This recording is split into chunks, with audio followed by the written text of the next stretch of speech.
নমস্কার সকলকে। আজকের ক্লাসে আমরা আলোচনা করব ভগ্নাংশের ছোট বড় নির্ণয় কিভাবে সহজে খুব কম সময়ের মধ্যে করা যায়, খুব মুহূর্তের মধ্যে করতে পারবো কি করে, যেগুলো বিভিন্ন চাকরির পরীক্ষা বা কম্পিটিটিভ এক্সাম পরীক্ষার পরে, এবং সেটার সহজ ট্রিক কি খুব কম সময়ের মধ্যে কীভাবে করব। আমরা যেটা ছোটবেলায় শিখে এসেছি যে সমান হর বিশিষ্ট ভগ্নাংশে পরিণত করে ছোট থেকে বড় করা, ঠিক আছে। যেরকম ধরো 2-3 ও 3-4, 3 ও 4 লসাগু করতাম, দিয়ে এই ভগ্নাংশকে মেলাতাম, ওপর নিচ সেই সংখ্যা দিয়ে গুণ করতাম। কিন্তু আমরা এখন এইভাবে করব না। আমরা যদি বলে 2-3 এবং 3-4 এই দুটো সংখ্যার মধ্যে ছোট কোনটা বড় কোনটা, এটা সহজ নিয়ম হচ্ছে কি করব, এটাকে তো লব বলে, এটাকে হর বলে, একই রকম এটা লব এটা হর। কি করব, আমি এই দুটো ভগ্নাংশের তুলনা করার জন্য আমি প্রথম কি করব, এই প্রথম ভগ্নাংশের লবের সঙ্গে দ্বিতীয় ভগ্নাংশের হরের গুণ করব, এবং দ্বিতীয় ভগ্নাংশের লবের সঙ্গে প্রথম ভগ্নাংশের হরের গুণ করব, ঠিক আছে। এবং গুণ করে লবের মাথায় লিখব, যে যার লবের মাথায় লিখবো। তাহলে 3কে 3 দিয়ে গুণ করবো, কত হয় 9, লবের মাথায় লিখলাম। 4কে 2 দিয়ে গুণ করবো, কত হলো 8, যে যার লবের মাথায় লিখলাম। তাহলে এই দুটো সংখ্যাকে দেখেই কিন্তু আমি বুঝতে পেরে যাব কোনটা ছোট কোনটা বড়, ঠিক আছে। 2-3 মাথায় 8 রয়েছে এবং 3-4 মাথায় 9 রয়েছে, তাই এখানে 9 যেহেতু বড়, তাই 3-4ও কিন্তু বড় হবে। তাই 3-4 গ্রেটার দেন 2-3।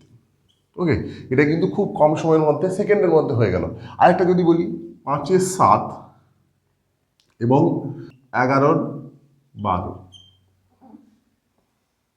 11-12, তাহলে এই দুটো ভগ্নাংশের মধ্যে কোনটা ছোট কোনটা বড় সহজে নির্ণয় করার জন্য কি করব, একই রকম 5 এবং 12 গুণ করবো, কত হবে 60 করে লিখলাম। 7 এবং 11 গুণ করবো, কত 77 করে লিখলাম। তাহলে বড় কোনটা, যেহেতু 77 বড়, তাহলে এখানে 11-12 বড় হবে এবং কি 5-7 ছোট হবে। বোঝা গেল? কিন্তু দেখো, যদি আমাদের এরকম থাকে যে 75-76 ও 26-27, এই দুটো ভগ্নাংশের মধ্যে কোনটি ছোট কোনটি বড়, তাহলে কিন্তু এই দুটো গুণ করা অনেক সময় সাপেক্ষ এবং কষ্টসাধ্য। সেটা সহজ নিয়ম হচ্ছে কি, আমার দেখব এই লব এবং হরের মধ্যে পার্থক্য কত। লব এবং হরের মধ্যে পার্থক্য কত, 1। 26-27 লব ও হরের মধ্যে পার্থক্য কত, 1, ঠিক আছে। তাহলে তখন দেখব পার্থক্য একই আসছে, যে ভগ্নাংশের লব বড় সেটাই বড়। এখানে লব বড় কোনটা, 75-76, তাহলে 75-76 গ্রেটার দেন 26-27 হয়ে গেল উত্তর, ঠিক আছে। তাহলে আমরা কি শিখলাম, দুটো পদ্ধতি শিখলাম। যখন ছোট সংখ্যার থাকবে, মানে যেগুলোর আমরা নামটা জানি, সেইগুলোর ক্ষেত্রে কিন্তু আমরা জাস্ট গুণ করে দেবো। যখন ছোট ভগ্নাংশ থাকবে, দেখতে ছোট ভগ্নাংশ থাকবে, মানে লব এবং হর দুটো সংখ্যা যখন ছোট সংখ্যা দিয়ে তৈরি হবে, তখন তাকে কিন্তু এই পদ্ধতি কাজে লাগিয়ে বা এই পদ্ধতি কাজে লাগিয়ে করব, ঠিক আছে। কিন্তু যখন একটু বড় সংখ্যা থাকবে, তখন কিন্তু এই পদ্ধতি কাজে লাগিয়ে করব। এবার তোমরা বলবে যে এটা তো সর্বদা পার্থক্য তো এক থাকবে না, সর্বদা তো পার্থক্য এক না থাকাই স্বাভাবিক, কখনো কখনো এখানে 72-76 থাকতে পারে, তখন কি করব সেটা নিয়ে এখন আলোচনা করব, ঠিক আছে। দেখো, এখানে একটু ব্যাপার রয়েছে। যদি এমন থাকে, ধরো 27-32, 18-26, আর একটা রয়েছে ধরো 31-32-37, ঠিক আছে। তখন কি করব, তখন নিয়মটা হচ্ছে এটার পার্থক্য বের করবো। 27 এবং 32-এর পার্থক্য কত, বিয়োগ করলে কত হয় 5।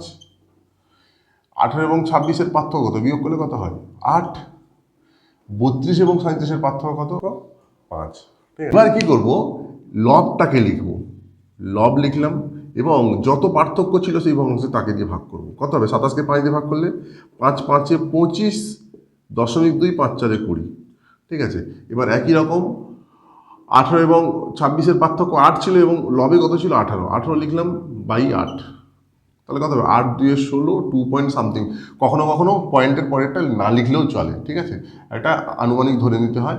এবার 37, এখানে 32-37 আছে, লব কত 32, এখানে পার্থক্য হচ্ছে 5, তাহলে 5-6-30, 6 পয়েন্ট সামথিং। তাহলে এটা হচ্ছে 5 point something, 2 point something, 6 point something. তাহলে এখানে কোনটা বড়, 5 বড়, 2 বড় না 6 বড়, 6 বড়, তাহলে 32-37টা বড় হবে, গ্রেটার দেন।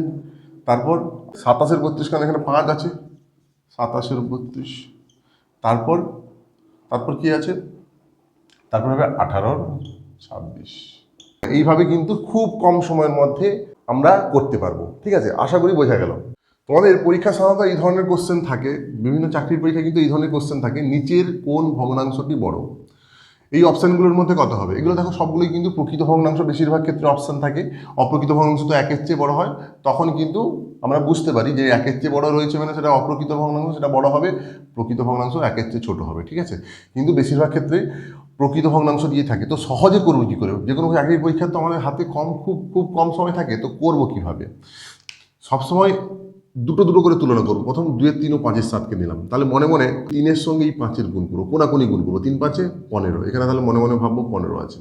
7কে 2 দিয়ে গুণ করবো, কোনাকুনি 7 দিয়ে 14, তাহলে যেহেতু এখানে বড় চেয়েছে তাই এটা যেহেতু 14 হয়ে যাচ্ছে, তাই এই 2-এর 3কে নেবো না এর ভেতরে, ঠিক আছে। এরপর 5-এর 7 আর 1-এর 4 নেবো, কোনাকুনি গুণ করবো, 7কে 1 দিয়ে গুণ করবো, কত হয় 7, তাহলে এটা এখন আর থাকলো না এই তুলনায়, 7 1 7, 4 5 20, তাহলে এটা কিন্তু ছোট, এটা বড়, তাহলে এটা কেটে গেল, ঠিক আছে। তাহলে একই রকম 5-এর 7 ও 3-এর 5-এর মধ্যে কত হবে, 5 5 25, এখন আর 20 হবে না, এখানে 25 হবে। এই কোনাকুনি গুণ করলাম, 5 5 25, 3 7 21, দেখো এটা কিন্তু ছোট হয়ে যাচ্ছে, 21 আর 25-এর মধ্যে যেহেতু 21 ছোট, তাই অ্যান্সার হবে 5-এর 7। এইভাবে করে কিন্তু খুব কম সময়ের মধ্যে অঙ্কগুলো করতে পারবো। এটা কিন্তু ভগ্নাংশগুলো লব ও হর ছোট সংখ্যা থাকলে কিন্তু এইভাবেই করব। কিন্তু যদি থাকে যে নিচের কোন ভগ্নাংশটি ছোট, এই অপশনগুলোর মধ্যে কত হবে, দেখো এই ভগ্নাংশগুলো লব ও হর, প্রত্যেকটা ভগ্নাংশ লব ও হর কিন্তু যথেষ্ট বড় রয়েছে, এবং এগুলো কোনাকুনি গুণ করাটা কিন্তু সময় সাপেক্ষ এবং কষ্টসাধ্য ব্যাপার। তার চেয়ে তো আমি সেইভাবে ছোটোবেলার মতো একই ভগ্নাংশ, একই লব বিশিষ্ট, একই হর বিশিষ্ট ভগ্নাংশে পরিণত করে ছোটো বড়ো করতে পারি সেই সময়, কিন্তু এত সময় আমি ইনভেস্ট করবো না। সহজ নিয়ম আমি কি বললাম, যে লব ও হরের পার্থক্য দেখতে হবে এক, দেখো প্রত্যেকটা লব হরের পার্থক্য কিন্তু এক, প্রত্যেকটি ভগ্নাংশের লব হরের পার্থক্য কিন্তু এক।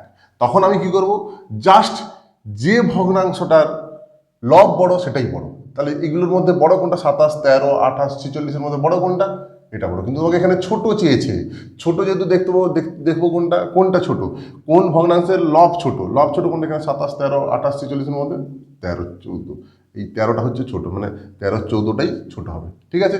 আর কখনো কখনো যদি এই পার্থক্যটা এক না থাকে তখন কি হবে সেটা বলে দিয়েছিলাম, সেটাকে আমি একটা প্রশ্নের মতো করে নেব।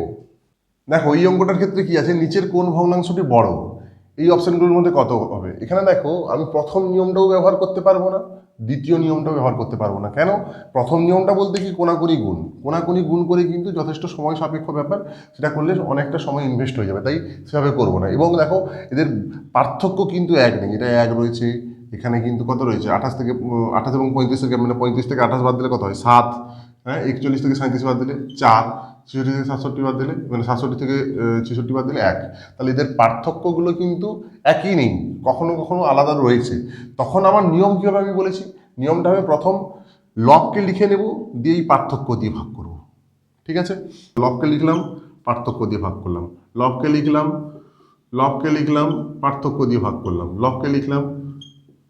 যখন আমরা পরীক্ষায় এগুলো করবো সেগুলো কিন্তু মনে হয়ে যাবে, এত লেখালেখি করতে হবে না, প্র্যাকটিসের সাহায্যে তাড়াতাড়ি। 46কে 1 দিয়ে ভাগ করলে কত হয় 46, 28কে 7 দিয়ে ভাগ করলে কত হয় 4, 37কে 4 দিয়ে ভাগ করলে 4 9 36, 9 পয়েন্ট সামথিং, আর লিখবো না।